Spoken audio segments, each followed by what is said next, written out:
आणि ते प्रेक्षकांना अर्थात आवडलं आणि माझं त्यांनी स्वागत केलं. असे हे यात्रे.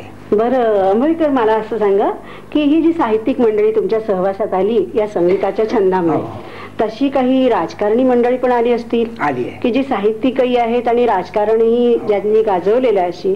पहिलं म्हणजे स्वातंत्र्यवीर तात्याराव सावरकर. वा, त्यांचाही तुमचा सहवास घडला. त्यांचा पुष्कळ आणि आठवणी त्यांच्या सगळ्यात जास्ती आहेत. पण मी आता एवढ्या काही सांगत बसत नाही, आपल्याला वेळेचं बंधन हे पाळलंच पाहिजे. बरोबर आहे. तर 1937 साली रत्नागिरीच्या स्थानबद्धतेतून ते मुक्त होऊन मुंबईला आले आणि दादरला भास्कर भवन मध्ये त्यांचा मुक्काम होता.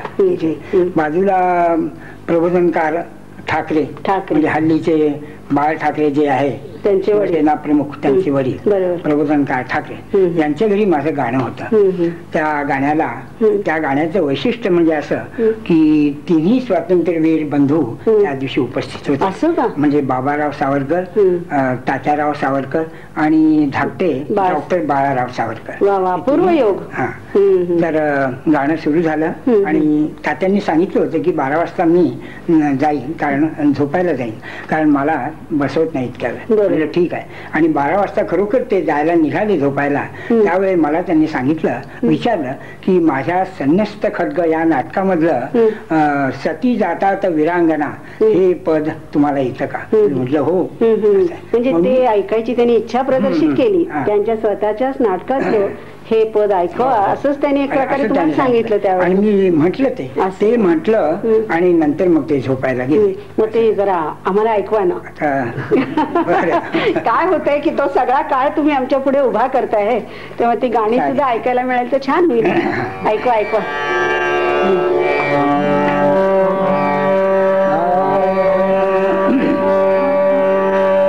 सती जातात वीरांगना, सती जातात वीरांगना, सती जातात वीरांगना, सती जातात वीरांगना, सती जातात वीरांगना. मृत काष्ट तुणा गीतना, मृत काष्ट तुणा गीतना, सती जातात वीरांगना, सती जातात हो, सती जातात हो, सती जातात वीरांगना.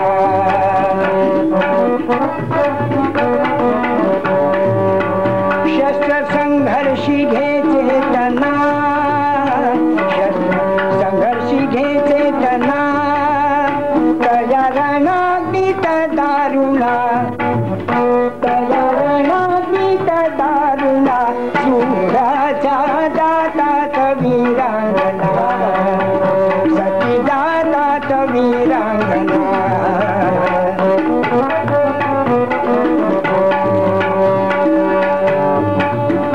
सती धर्म असा आचरा,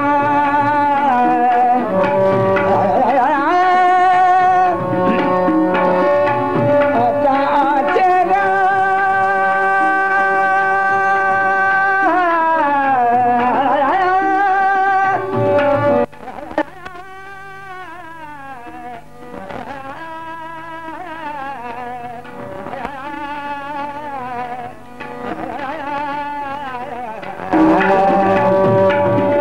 सती धर्म असा आचरा, विरजाय मला शोभवा, विरजाय मला शोभवा, सूर्याच्या जातात वीरांगना, सती जातात हो, सती जातात हो, सती जातात वीरांगना, सती जातात वीरांगना.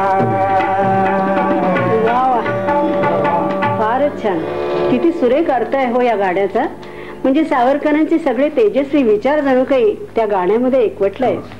बरं, आणखीन राजकारणी मंडळींपैकी की जे साहित्यिकही आहेत असे कोणी सहवासात आले का? आपले काकासाहेब गाडगीळ, नवी गाडगीळ, त्यांचं तर फार म्हणजे 1940-41 मध्ये पुण्याला नवीनच बांधलेल्या काँग्रेस भवनामध्ये माझ्या वंदे मातरम, फक्त वंदे मातरम गीत निरनिराळ्या रागामध्ये गाण्याचा कार्यक्रम झाला. त्यावेळेला अच्युतराव पटवर्धन होते, S.N. जोशी होते, नानासाहेब गोरे होते आणि कैलासवासी मामा देवगिरीकर हे मला वाटतं कार्यवाह होते.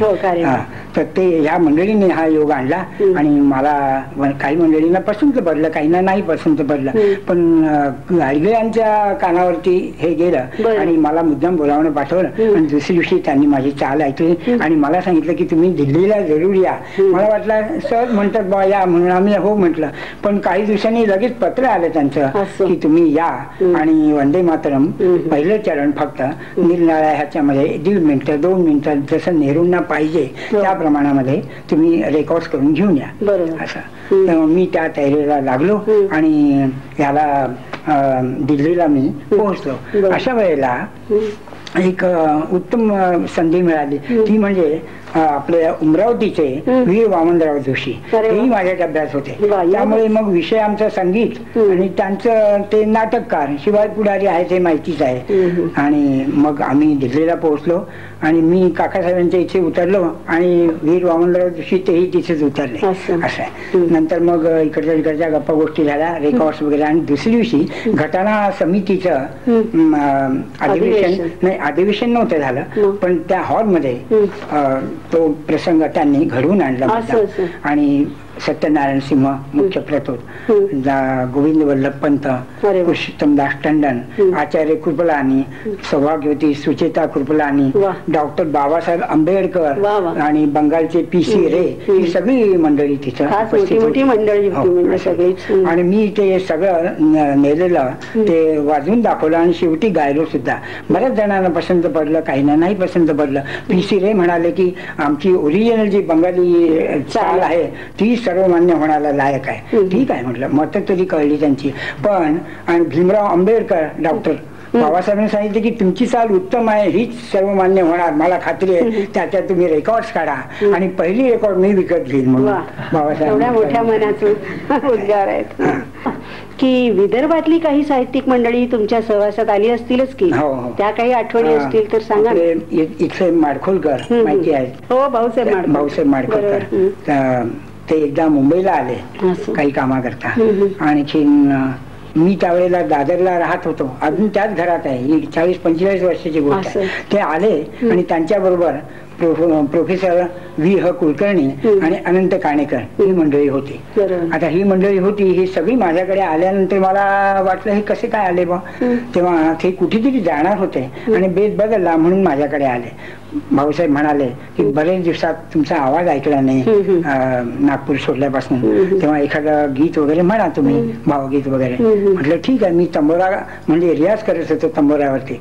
तंबोरा बाजूला ठेवला, पेटी काढली आणि 1-2 गाणी म्हटली. त्यातलं एक होतं कवी बोरकरांचं, वळवाच्या स्वरी सरी वळवाच्या स्वारी परी आलीस माझ्या दारी, हे होत ते पद्मी म्हटलं. आणखीन अंतरा ठरारली ही कमळे सगळी मकरंदाला फुटली उकळी, असं ते अशी ती ओळ होती. झालं काय, आम्ही गायक लोक म्हणजे अर्थाकडे कमी लक्ष देणारे होतो. ती ओळ घेतली मी, ठरारली ही सगळे कमळी असं म्हणत राहिलो. माझ्या लक्षात नाही आलं आणि कोणाच्या लक्षात आलं नाही. गाणं संपल्यानंतर भाऊसाहेब माडखोलकर मला म्हणाले की अहो हे सगळे कमळी काय भानगड आहे असं मला विचार. मी म्हटलं चूक, माझ्या एकदम लक्षात आलं.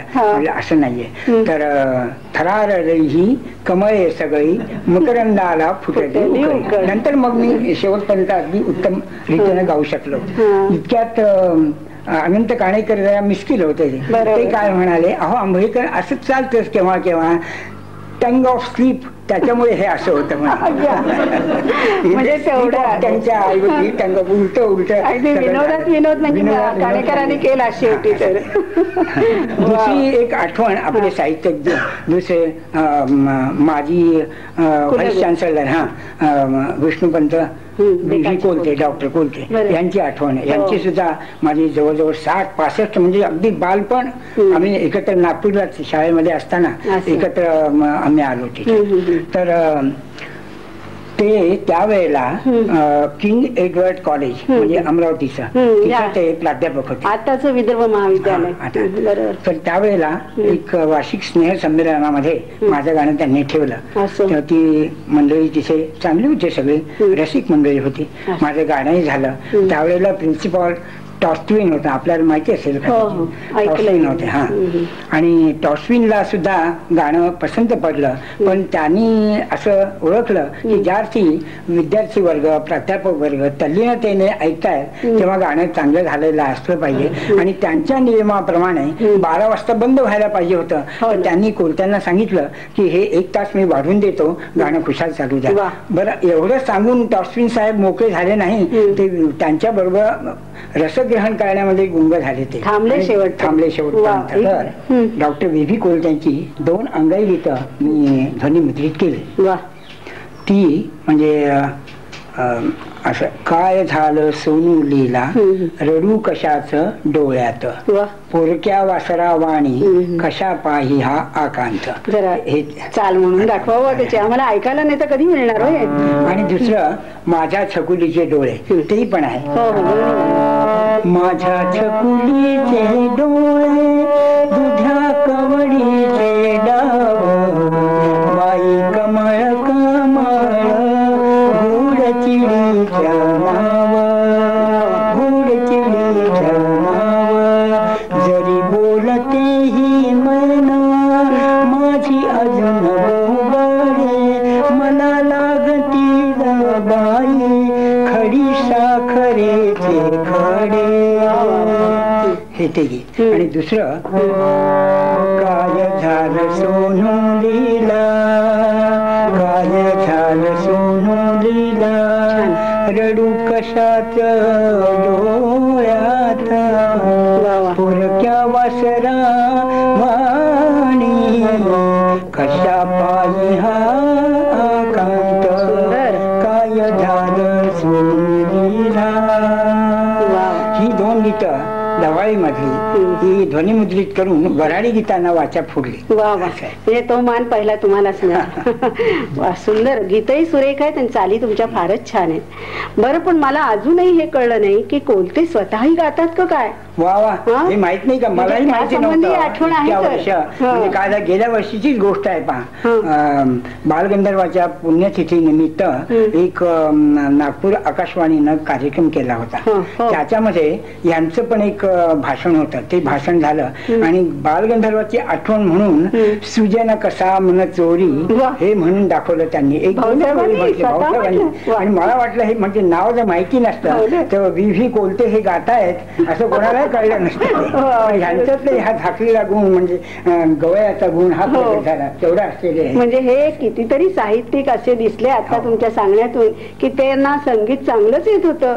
कोणी गात होते, कोणी तबला वाजवत होते, पण हे कुठेही अजून वाचनात आलेलं नाही. म्हणून त्यांच्या जवळ जाऊन त्यांच्या शिरून हा गुण काढून आणला पाहिजे. वा वा, सुंदर. बरं आंबेकर, आता एक आणखीन प्रश्न विचारते की साहित्यिक नेते मंडळी, राजकारणी मंडळी ही संगीतामुळे तुमच्या सहवासात आली, तशी काही संत मंडळी पण आली असतील? हो, संत मंडळी तो विषयच वेगळा. जसं राजकारण आणि संगीत, साहित्य आणि संगीत, संत आणि संगीत असं. त्याप्रमाणे लहानपणापासून मला नाद होता, तो आवड होती म्हणा. नाद म्हणजे अगदी हलका शब्द आहे. तर पहिली माझी भेट अगदी लहानपणी नागपूरला ताजुद्दीन बाबा होते, त्यांची भेट. त्यांनी माझं कुठेतरी शाळेमध्ये प्रार्थना करताना वगैरे गाणं ऐकलं असेल आणि ते बघितून जात होते. मी त्यांना एकदा नमस्कार केला. त्यांनी मला दुक्कल दाणे म्हणजे चिरंजीवचे दाणे प्रसाद म्हणून दिला आणि मला सांगितले गाते रहो पठ्ठे जीते रहो असा आशीर्वाद दिला. त्याच्यानंतर मग साकुरीचे उपासनी महाराज ते एकदा नागपूरला आले होते. केळगावचे नारायण महाराज ते आले होते. दुसरे फिलॉसॉफर मेहर बाबा, त्यांचा माझा चांगला संबंध जवळचा होता. पाचलेगावकर आले, संत पाचलेगावकर महाराज, संत तुकडोजी महाराज, आणखीन दुसरे हल्लीचे म्हणजे जे कृष्णमूर्ती, त्यांच्याबद्दलची एक अशी आठवण आहे आणि चांगली महत्वाची बरी झालं. शकुंतलाबाई तुम्ही आठवण करून दिली. काय झालं की 1939 38 किंवा 40 2-3 वर्षात त्या थिओसॉफिस्ट कॉन्फरन्स होती. त्याच्याकरता ते मुद्दाम इथं आले होते. आपले न्यायमूर्ती भवानीशंकर नियोगे आज आहेत, मला वाटतं 102-3 वर्षाचे आहेत ते.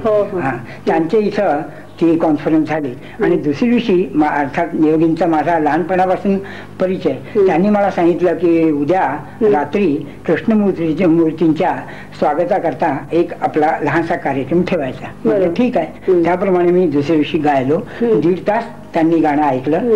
मीराबाईचे अभंग, तुकारामाचे अभंग, मीराबाईची भजनं वगैरे मी सगळे ऐकली. त्यांना पसंत पडलं ते. आणि वंदे मातरम माझं जे गाजलं होतं त्या काळचं तेही त्यांना आवडलं आणि त्यांच्या आग्रहावरून हे 2 वेळा मला त्यांनी म्हणायला लावलं. 2 वेळा म्हटलं आणि शेवटी त्यांनी नॅशनल म्युझिशियन ही मला पदवी बहाल केली. नागपूर दूरदर्शन तर्फे तुम्ही इथे आलात आणि या आठवणी ऐकवल्यात याबद्दल मी तुमची मनपूर्वक आभार मानते. पण त्याचबरोबर एक विनंतीही करते की कार्यक्रम संपण्याआधी ज्या वंदे मातरममुळे तुमचा ह्या सगळ्या साहित्यिक पुढारी, नेते, राजकारणी या मंडळींची परिचय घडला, सहवास घडला आणि त्यातून साहित्यिक गप्पा गोष्टी हा कार्यक्रम निर्माण झालाय, तर ते वंदे मातरमचं विशिष्ट अशा चालीतलं खंबायती रागातलं ते आम्हाला ऐकवावं तुम्ही अशी विनंती. ऐकवतो, आपली इच्छा आहे त्या. कारण काय आहे की 1-3 तास बैठक गाणं अगदी सोपं आहे, पण बोलणं मध्ये मध्ये गाणं म्हणजे जरा आवाजाला थप्पा येतो. थोडस जरा क्षमा करा आपली. वंदे मातरम, वंदे मातरम, सुजला सुफला मलयज शीतला सस्य श्यामला मातरम, वंदे मातरम, शुभ्र ज्योत्स्ना पुलकितयामिनी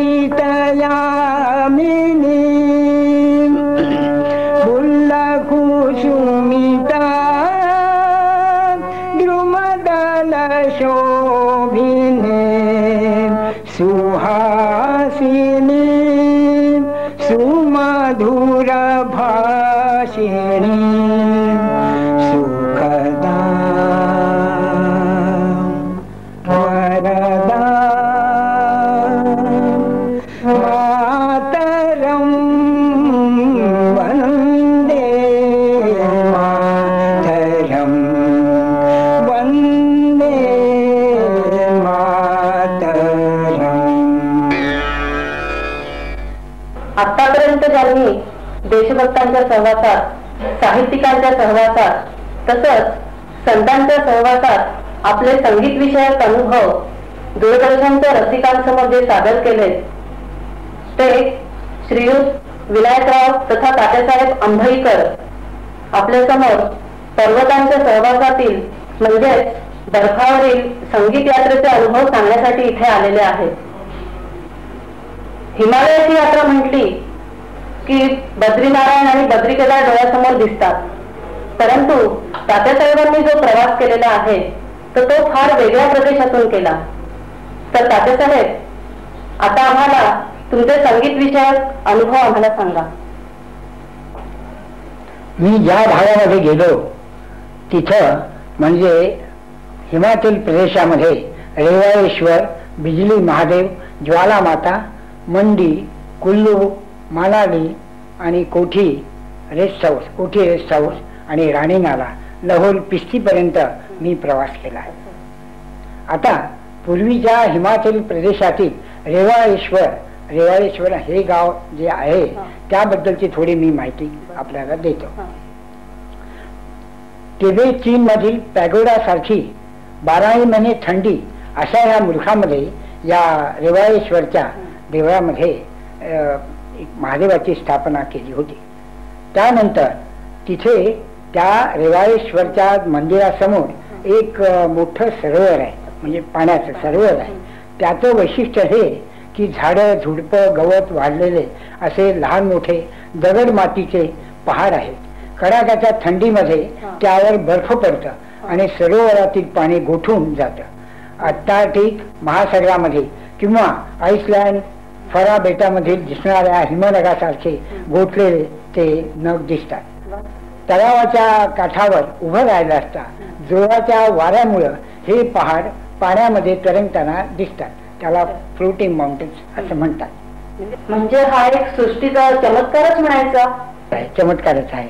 आता आम्ही इथे उभं राहिलो असताना एक पहाड जोराच्या वाऱ्यामुळे पुढे आला आणि कुणीतरी एक गंधर्व कन्या, गिरीकन्या किंवा हिमगौरी मानवासाठी एक सुमधुर लकेरी गळ्यामध्ये, गोड गळ्यामधून एक संदेश ती देत असल्याचा भास उत्पन्न झाला. ही लकेर इतकी गोड होती की त्या निसर्गरम्य शांत वातावरणामध्ये हृदयाचा ठाव घेऊन गेली. पण तो पहाड मला ते ह्या वेळेला बरं का शोभा, ती ताण मी दाखवतो, पण लता मंगेशकरची मला आठवण झाली त्यावेळेला. असं म्हणजे अतिशय नाही, खरोखर ती जरी आपल्या ती तिबेटियन मध्यम वर्गाची स्त्री होती तरी पण आवाज अगदी गोड होता तिचा. तो पहाड जेव्हा जवळ येऊन थांबला तेव्हा मी त्या हिला विचारलं की तुझा आवाज फार गोड आहे, तू कुठून आलीस? तर तिने सांगितलं तुम्ही कुठून आलात. म्हणजे तिला हिंदी येत नव्हतं, पण तिनं पुणेनी विचारलं तुम्ही कुठून आला. मी तिला सांगितलं बॉम्बेहून आलो. बॉम्बेहून म्हटल्याबरोबर तिला इतका आनंद झाला की ताडकन ती उडी मारली आणि माझ्याजवळ येऊन बसली. आणि नंतर मग तुझा आवाज रेवाळेश्वराच्या कृपेने फार गोड आहे आणि मला नमस्कार केला. मग तुला आणखी काय येतं, गाता येतं असं मी तिला पुन्हा विचारलं. तिनं 30 तान घेतली. हा, तर ती तान म्हणजे अशी पहा.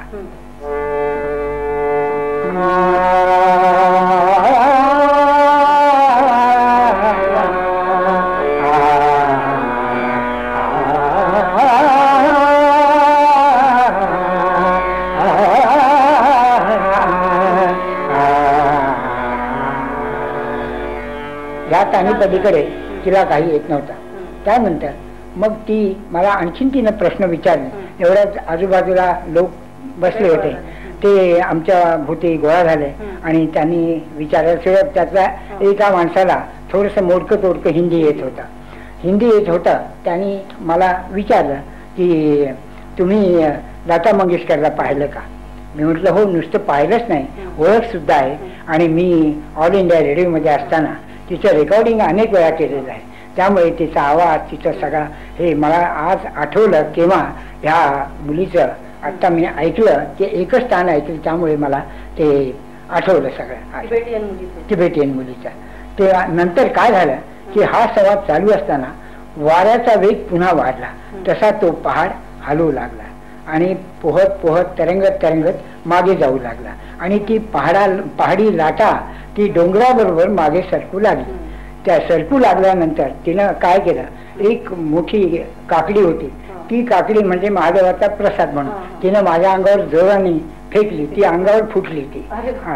पण तो प्रसाद म्हणून आम्ही घेतला सगळा आणि पुन्हा ती ताण घेत ती डोंगराच्या बरोबर जाऊ लागली आणि ती ताण तिची हवेमध्ये वेधली आणि तिथं राजहंसाप्रमाणे तो पहाड तरंगत विहार करीत सरोवरामध्ये गेला. पुढे आता रेवाळेश्वराचं हे एक वैशिष्ट्य. आता दुसरं वैशिष्ट्य असं आहे की तिबेटी लोकांचं लोमहर्षण ऋषींचं देवालय. पॅगोडाचा आकार मनोरे चिनी जपानी घराप्रमाणे, देवळामध्ये कमालीची स्वच्छता.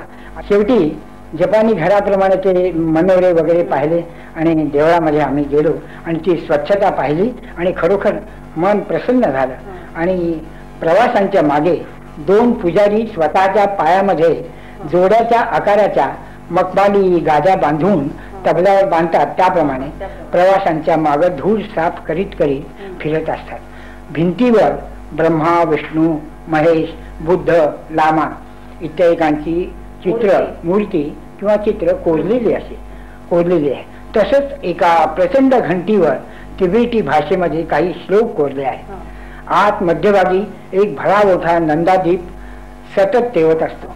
त्याची वाटी एवढी मोठी आहे की एका वेळेला 3 पिपे तूप त्याच्यामध्ये मावतात. आणि वात म्हणाल तर ती लहान कापसाची वात नाही, 9 वारी पैठणी तिचा पिळा गुंडाळला म्हणजे जेवढी वात होते तेवढा तो पिळा त्याच्या भोवती जमतो. आश्चर्यच आहे. पुढे रेवाळेश्वरचा हा आमचा प्रवास संपला आणि नंतर रेवाळेश्वरून आम्ही निघालो. तो रस्त्यामध्ये दुरून वेदमंत्राचा सुस्वर घोष ऐकू येतो.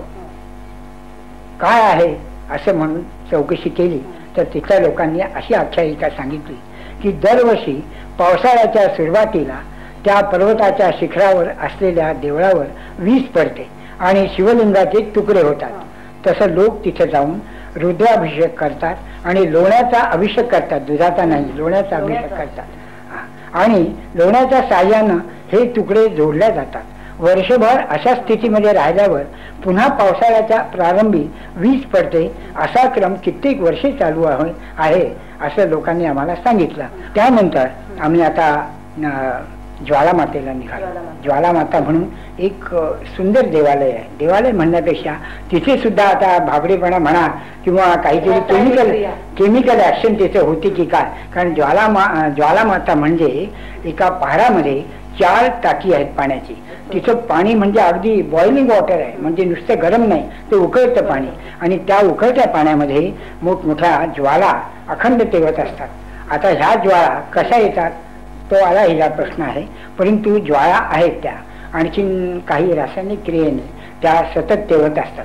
आणखीन आपण जर अशी फूंक मारली तर गॅस सारखा परत भडका होतो आणि पुन्हा पेटला जातो. पण रासायनिक क्रिया म्हणायची की भाबडेपणा समजायचा काय? पुढे काय झालं अशी आख्यायिका सांगतात. वरच्या बाजूला एक लहान गुहा आहे.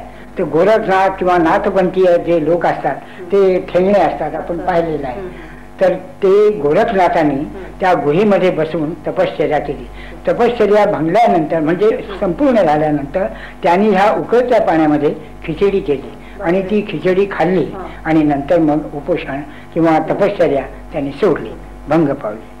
आता यानंतर आम्ही मंडी शहरात गेलो.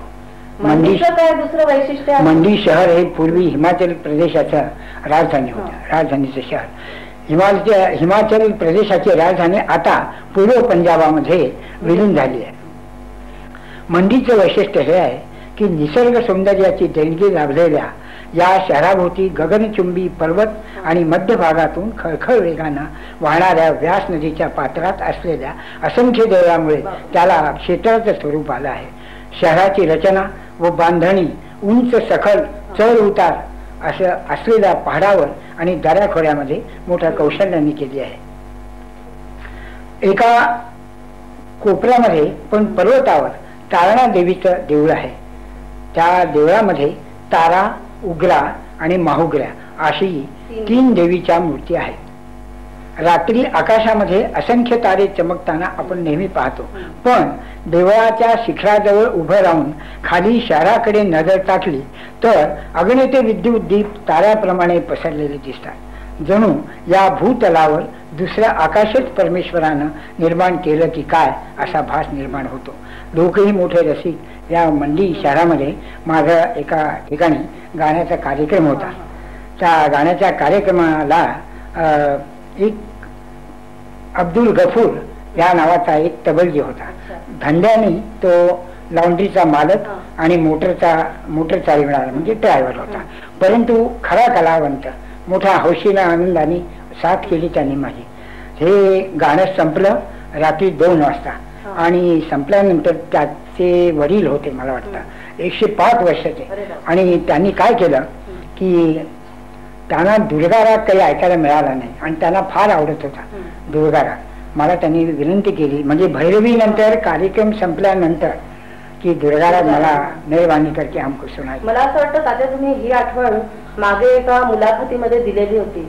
हा बरोबर आहे. पुण्याला केळकरांची इथे माझं गाणं सकाळी झालं.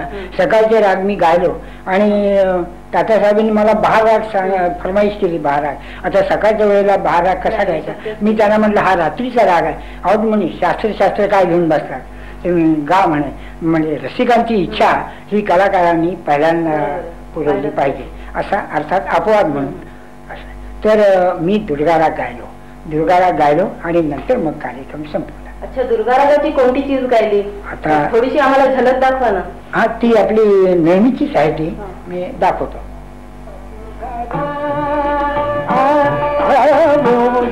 चतुर सुधरा चतुर सुधरा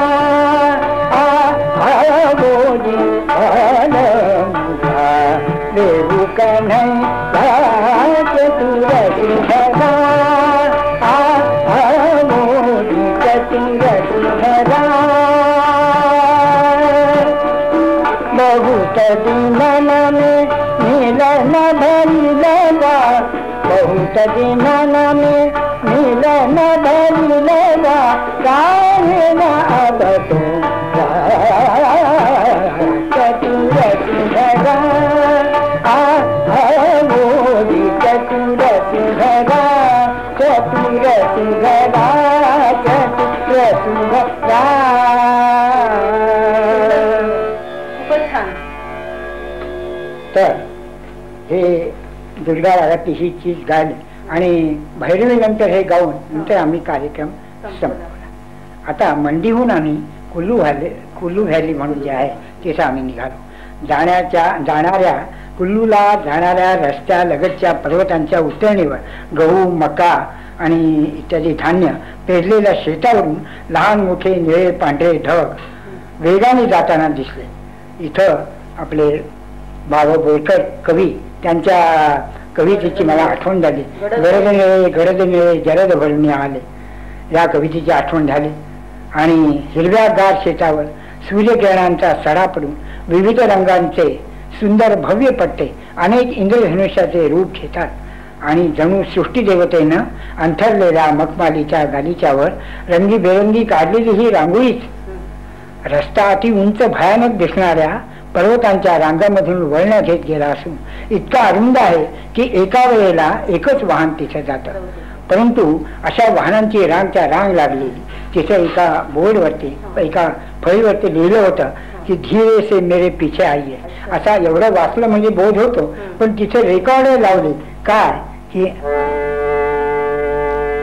धीरे से मेरे पीछे आइए आइए धीरे से मेरे पीछे आइए आइए धीरे से मेरे पीछे आइए आइए आइए धीरे से मेरे पीछे आइए. आता हे गाणं आहे का आम्हाला इशारा दिला आहे की सावकाश या तुम्ही. हे एक तिथे वास्तविक नको होतं पण ते रेकॉर्ड सतत लावून ठेवलेले असते त्यामुळे त्याला थोडीशी करमणूक झाली. पुढे आम्ही तिथून निघालो. पण काय होतं की सूर्याची किरणं गळत गळत चंदेरी रंगाने न्हावून सापासारखे वळण घेत घेत ही व्यास नदी दऱ्याखोऱ्यातून वाहत गेली. व्यास आणि सतलज या दोन नद्यामधला प्रदेश पुरातन काळापासून पवित्र मानला गेला असून वेदामध्ये सतलज या नदीचा श्रुतिद्री असा उल्लेख आढळतो. दऱ्याखोऱ्यात बर्फाच्या धबधब्याखाली बसून ऋषीमुनींनी घोर तप केला. तर याच नदीच्या काठी वाचक ऋषींना वेद स्फुरले.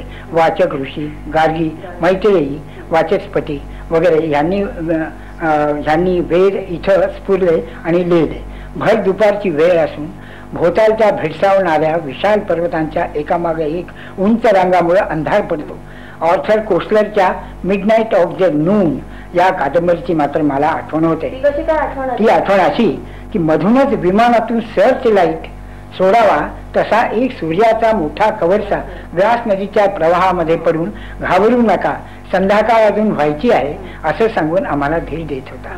विज्ञानाच्या गर्वानं धुंद झालेला मानवा नतमस्तक हो आणि हा देखावा पहा. कुल्लूचं खोरं हे माहिती आहे. अक्रोड, सफरचंद, बटाटे याकरता प्रसिद्ध आहे.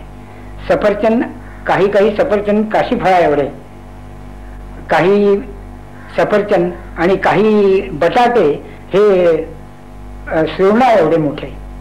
सफरचंद काशी फळा एवढे, बटाटे सुरणा एवढे आणि काही मुळे दुधी भोपळा एवढे, एवढा एवढा झाड मुळा पाहून मोठा आश्चर्य वाटलं आम्हाला. असो जपानी नावाची लाल फळं खात खात स्वादिष्ट आणि रुचकर होती. आम्ही खात खात निघालो आणि मनालीला आम्ही पोहोचलो. मनालीला जाताना शेतांच्या बांधाभोवतालचे ॲप्रिकॉट, ताल, तमाल, निलगिरी, फळ, देवदार, चीड इत्यादी वृक्ष आपापल्या प्रणपंखांनी भरून गेलेले दिसत होते.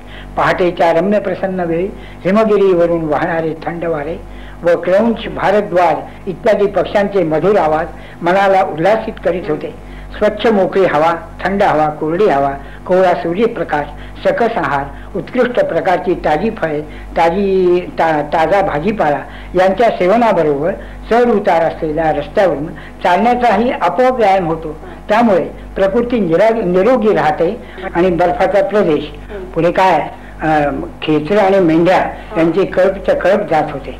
आणि ते पर्वतावरून जेव्हा गेले त्यावेळेला असं वाटलं की एखादं सैन्य लढायला निघालं की काय, अशी माझा मोठं सुंदर दृश्य होतं ते. पुढे आम्ही मनालीहून कोठी रेस्ट हाऊसला गेलो. मनाली म्हणजे पंडित नेहरूंचं हो हो हो, नेहरू तिथे विश्रांती घेत असत आणि तिथून कोठी रेस्ट हाऊस आहे, तिथे एक रात्र तरी ते विश्रांतीला जात असत. आणि जाताना वशिष्ठ कुंड लागला. वशिष्ठ कुंडावरचं वैशिष्ट्य हे आहे की पाणी खूप गरम असतं, उकळतं पाणी.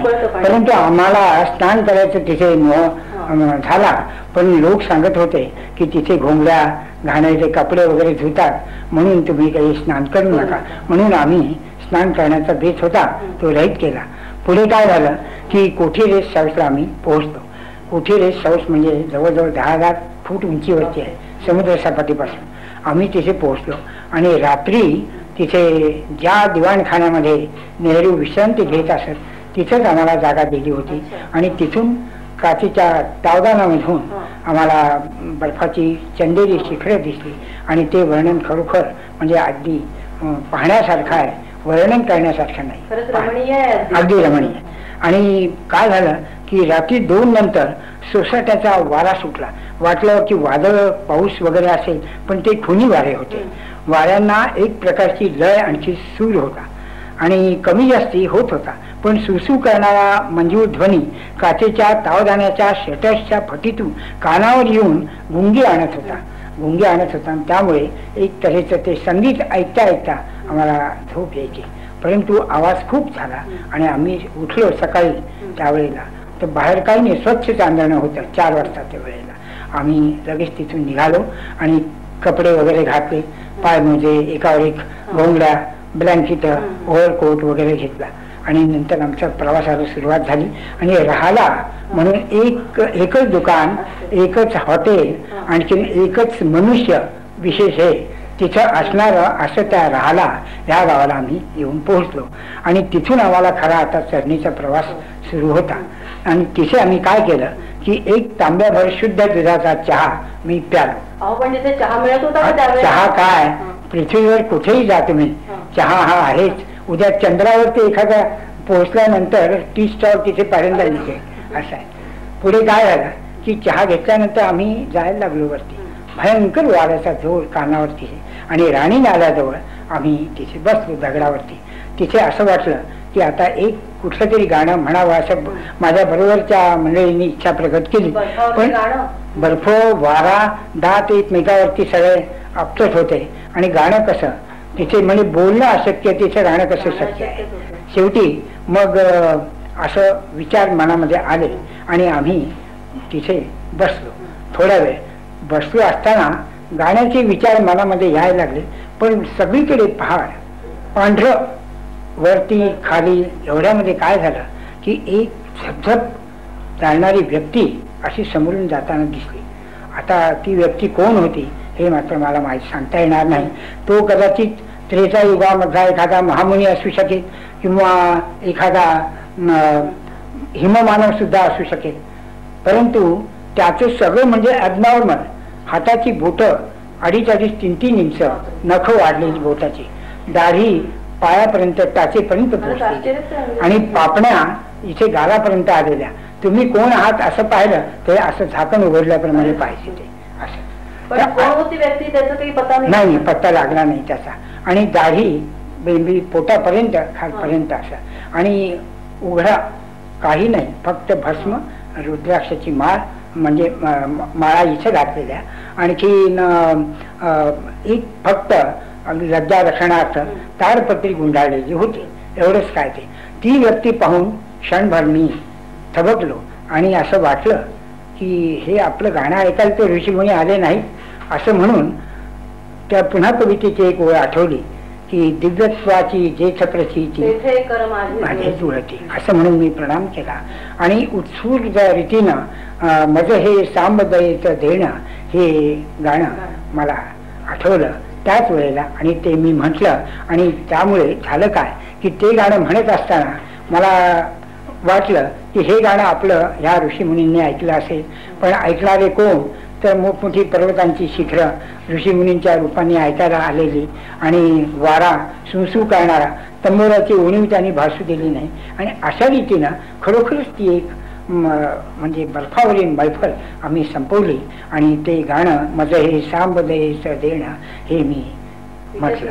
हा बरे तात्यासाहेब, आतापर्यंत आपण जे बर्फावरील संगीत विषयक अनुभव आम्हाला सांगितले तर त्याबद्दल नागपूर दूरदर्शन तर्फे मी आपले आभार मानते. पण त्यापूर्वी तुम्ही जे बर्फावरती जे गाणं गायलात ते तर आम्हाला ऐकवलंच नाही. आजची ही मैफल त्याच गाण्याने संपायची अशी मी तुम्हाला विनंती करते. बरं, मी थोडीशी त्याची झलक दाखवते. काही हरकत नाही.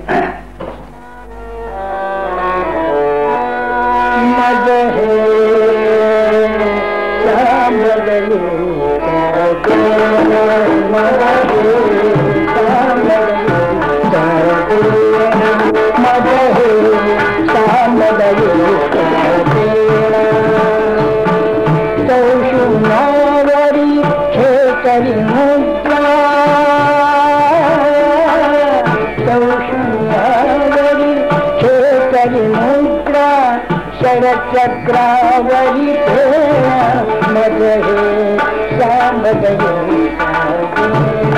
मद हे सांबदये ब्रह्मानंदे सखया रामा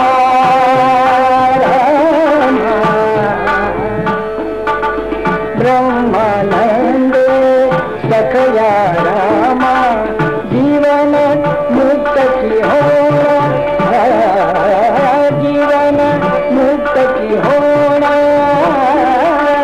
जीवन मुक्त की होना मद हे सांबदये मद हे सांबदये अमृत मणे मद आसकी नाही अमृत मणे मद आसकी नाही आसकी नाही आसकी नाही हरिनामामृत घेणा मद हे सांबदये मद हे सांबदये. अभ्यंकर वहाँ पर बड़े भारी नेता हो गए, उन्होंने मेरा परिचय उनसे करवा दिया. और क्या उनके पास जब ले गए उन्होंने कहा कि ये हमारा नागपुर का लड़का अंबेडकर है, वो बहुत अच्छा गाता है. महात्मा जी को बड़ा अच्छा लगा, मेरे को गोद में लिया उन्होंने और आशीर्वाद दिया कि बेटा अच्छा गाओ, अच्छा बड़ा कलाकार बनो. ये मेरी उनकी पहली भेंट. और उसके बाद 1935 साल में वर्धा में मगनवाड़ी में मेरा बड़ा भारी प्रोग्राम हुआ था. वो जमुना जी बाजार आपको मालूम है, सब जानते हैं. उन्होंने मेरा प्रोग्राम किया वहाँ पर वर्धा में. प्रार्थना का समय, बारिश के दिन थे और खुली हवा में हम तो गा नहीं सकते थे, लेकिन वहाँ पर क्या है वो महात्मा जी को देख के इतना ऐसा प्रभावित होते हैं सब लोग, सब दुनिया के आप तो जानते हैं कितना है। तो मुझे भी बड़ा आनंद आया और मैंने खुशी से वहाँ पर गाया। और उनको मेरा पहला ख्याल ऐसा था कि उनको गाना बिना कुछ समझता नहीं, लेकिन ये सब झूठ है। बहुत से लोग मैंने ऐसे पुराने देखे हैं, महात्मा गांधी, राजेंद्र प्रसाद, डॉक्टर राजेंद्र प्रसाद, भुलाभाई देसाई और सरका पाटिल और राजकुमारी अमृत कुंवर और मिस वेड उर्फ मीराबाई, सरदार वल्लभ भाई पटेल, गंगाधरराव देशपांडे, कितने आदमी को नाम ले कि सब गाने जानने वाले, समझने वाले, कानसेन थे। या अगर हाँ, एक बात ऐसी है कि वो राजेंद्र बाबू को वो गाना समझते थे, इतना नहीं तो बचपन में वो गाना गाते थे भी। वो एक गुरु जी के पाठ लिए उन्हें ये। तो मुझे वहाँ पर 1 घंटा तक मैंने सेवा की और मुझे बहुत आनंद आया। बहुत लोग कहते हैं कि तुम्हारे गांधी जी का कैसा परिचय हुआ। अरे संगीत को ऐसा है कि दो मन एक ये जुड़ाते हैं, और कहीं भी जाओ, इधर सांस्कृतिक या और दूसरा कोई सा भी नाता हो, ये संगीत के सब संगीत में एक आ जाते हैं दुनिया के। आजकल तो संगीत का कितना प्रभाव है, सब दुनिया में इंटरनेशनल फिल्म के बहुत से लोग इधर उधर जाते हैं, वो उधर के इधर आते हैं ऐसे। तो दूसरी बात ऐसी है कि एक गांधी जी का ये पहला प्रोग्राम हुआ, उसके बाद कई बार मेरी उनसे मुलाकात हो गई, लेकिन एक मुलाकात ऐसी हुई यहाँ पर बम्बई में, मेरे ख्याल से 1944 में हुई। उस समय सेकंड वॉर खत्म होता था और गांधी जी ने मौन धारण किया था। और यहाँ जून में, बम्बई में जून में सुंदरबन में एक दिन मेरा प्रोग्राम वहाँ पर रखा। क्या हुआ, बड़े गुलाम अली खां साहब, उनका भी प्रोग्राम उसी समय हुआ। हम दोनों वहाँ पर हाजिर हुए। लेकिन क्या हुआ कि गुलाम अली खां साहब को आने को जरा देर लगा उनको। तब तक व्यवस्थापकों ने मुझे आज्ञा की कि आप गाना शुरू कीजिए, तब तक वो आ जाएंगे। मैंने शुरू किया गाना, एक 10-5 मिनट हो गए, उतने में खां साहब आ गए। मैंने वो बड़े खां साहब आ गए, उनको उचित सम्मान देकर मैंने तांबोरा बाजू रखा और गाना बंद किया। अभी देखो ये बात कितनी छोटी सी है ये, लेकिन महात्मा जी के ख्याल में आया कि मैं गाना, अंबेडकर जी का गाना पूरा सुन नहीं सका, उनके ऊपर अन्याय होगा। अन्याय हुआ। वो आखिर में क्या हुआ, खां साहब का गाना हुआ और मेरा वैसा रहा। तो हम नमस्कार किया और दोनों, मैं और खां साहब दोनों जाने लगे। तो मेरा हाथ पकड़कर गांधी जी ने अपने पास बैठा लिया और कागज पर, क्योंकि मौन था, वो कागज पर लिख लिया कि मैं आपका पूरा गाना नहीं सुन सका, आपके ऊपर अन्याय हुआ, अगले हफ्ते में कृपया आप आया करना, ऐसा लिखा। मुझे बहुत आनंद हुआ, धन्यवाद दिया। और ऐसी कितनी बातें हैं और इसमें। लेकिन क्या है, दूसरा प्रोग्राम में अगले हफ्ते में जब हुआ तो महात्मा जी, संत कबीर, मीराबाई, तुलसीदास, संत तुकाराम, इतने अभंग बहुत अच्छे सुनते थे। वो कौन सा भजन था जो बापूजी को बहुत पसंद था? हाँ, बापूजी को पसंद था वो संत कबीर जी का। संत कबीर का एक, अभी तो हारमोनियम नहीं है, तंबोरा भी नहीं है, लेकिन 2 लाइन सिर्फ मैं गा के बताता हूँ आपको। भजो रे भैया राम गोविंद हरि, भजो रे भैया राम गोविंद हरि, भजो रे भैया राम गोविंद हरि। जप तप साधन कछु नहीं लागत, जप तप साधन कछु नहीं लागत, खर्चत नहीं गठरी, भजो रे भैया राम गोविंद हरि। राम गोविंद हरि भजो रे भैया राम गोविंद हरि। कहत कबीरा जा मुख राम नहीं, वो मुख धूल भरी भजो रे भैया, वो मुख धूल भरी भजो रे भैया राम गोविंद हरि, भजो रे भैया राम गोविंद हरि। अंबेडकर जी, आप समय निकालकर हमारे स्टूडियो में आए, इसलिए बहुत बहुत धन्यवाद। नमस्कार।